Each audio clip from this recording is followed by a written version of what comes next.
Selamat berjumpa kembali dalam layanan audio Sahabat Perjalanan. Hari ini adalah hari Selasa 25 April 2023. Tema renungan saat teduh kita dengan judul Mengapa Harus Mengampuni?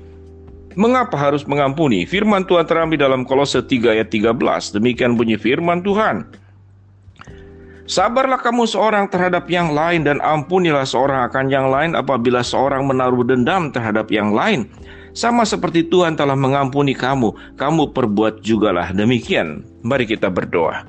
Bapa yang di dalam surga, mengampuni bukanlah perkara yang mudah. Tatkala kami disakiti berkali-kali, dikhianati berkali-kali, dirugikan berkali-kali, kami ingin mendapatkan jawabannya. Mengapa kami harus mengampuni? Dalam nama Tuhan Yesus kami berdoa. Amin. Shalom sahabat seperjalanan yang dikasihi Tuhan. Mengapa harus mengampuni? Sebelum kita membahas bagian firman Tuhan yang sangat luar biasa dari Kolose 3 ayat 13, mengapa harus mengampuni? Maka kita akan membahas ada banyak alasan kita tidak bisa mengampuni. Yang pertama, karena kita dikhianati berkali-kali. Yang kedua, karena kita disakiti berkali-kali. Yang ketiga, karena kita dirugikan berkali-kali. Yang keempat, dan seterusnya. Kita bisa mencatat sedemikian banyak alasan bahwa kita tidak bisa mengampuni orang yang sudah menyakiti kita berkali-kali. Hitungan manusia biasanya itu sampai 3 kali. Yang ketiga berarti putus hubungan. Bukankah di dalam pendidikan, di dalam dunia kerja ada SP1, SP2. Nah kalau sudah SP3 berarti pisah. SP1 teguran, SP kedua adalah peringatan keras, dan SP3 berarti pemberhentian hubungan. Kita tidak bisa mengampuni. Di dalam rumah tangga, di dalam hubungan persahabatan, dalam dunia bisnis, di dalam bermasyarakat, kita bertemu dengan orang-orang yang luar biasa yang sudah menyakiti dan mengkhianati. Dalam peristiwa-peristiwa yang terjadi kejahatan-kejahatan besar, tatkala kemudian masuk dalam sidang pengadilan, maka kita akan menemukan ada orang yang meminta bahwa yang bersangkutan itu dihukum seberat-beratnya dan tidak pernah akan bisa dimaafkan untuk perbuatannya. Mungkin yang bersangkutan membunuh salah satu anggota keluarga kita yang dicintai. Namun ada sikap pilihan yang lain, yaitu mengampuni. Mengampuni dan tidak menaruh dendam dan menyerahkan kalau secara hukum kembali kepada hukum yang berlaku, yang karena memang satu tempat hukum itu tidak bisa dibiarkan. Sekalipun kita sudah mengampuni, namun hukum negara tetap harus dijalankan. Karena negara punya tugasnya sendiri, kita punya tugasnya sendiri. Kecuali negara punya kebijakan mungkin mengurangi hukuman, maka itu adalah tugas negara. Sahabat seperjalanan yang dikasihi Tuhan, kalau kita memilih tidak mengampuni, apa yang terjadi? Maka yang terjadi adalah perasaan sakit, dendam, kemudian kemarahan, kebencian. Maka sesungguhnya itu yang kita akan pelihara. Apakah dengan dendam, dengan kebencian, dengan kemarahan, dengan rasa sakit yang kita tetap miliki, itu ada pada diri kita. Apakah rasa sakit marahnya itu ada pada diri yang bersangkutan yang sudah merugikan kita? Kan tidak demikian. Sehingga kita mengalami kerugian 2 kali. Kerugian yang pertama, ya kita sudah disakiti, kita sudah dikhianati, kita sudah dirugikan. Prosesnya, kejadiannya sudah berlangsung, sudah terjadi, selesai. Tidak akan terulang kembali kalau kita menutup diri. Namun perasaan sakit, perasaan marah, perasaan dendam, apakah kita akan bawa seumur hidup kita? Bukankah itu akan merugikan kehidupan kita sendiri? Kita menjadi orang yang penuh dengan kepahitan sepanjang hidup.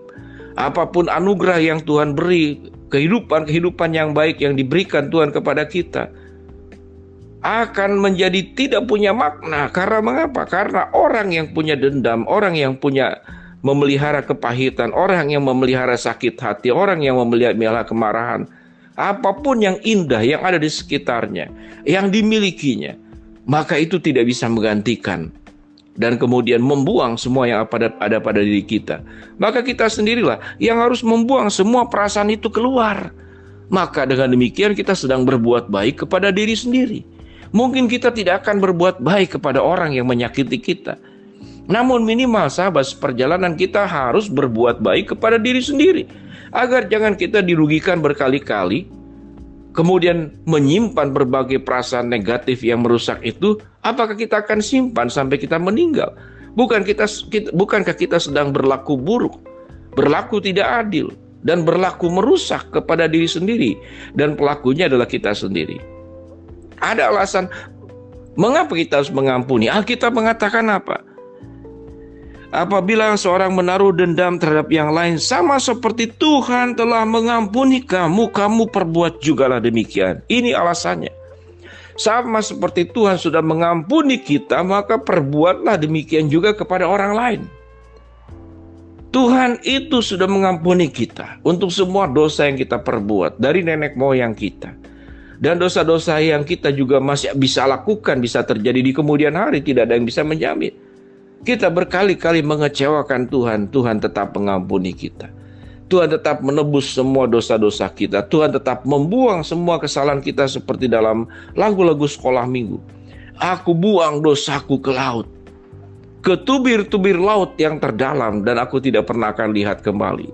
Setelah aku tinggalkan, aku buang, jangankan ditengok diambil. Untuk diingat pun aku akan melupakan semuanya. Karena mengapa? Karena firman Tuhan berkata, seperti Tuhan yang sudah mengampuni kita, maka perbuatlah juga demikian kepada orang lain. Mari sahabat seperjalanan, berbuat baiklah kepada dirimu sendiri. Belajarlah mengasihi dirimu sendiri dan bukan mengasihani diri sendiri, karena itu dua kata yang berbeda. Kalau kita mengasihi diri sendiri, kita akan berbuat baik kepada diri sendiri. Semua yang punya dampak baik kepada diri sendiri dan benar harus kita perjuangkan.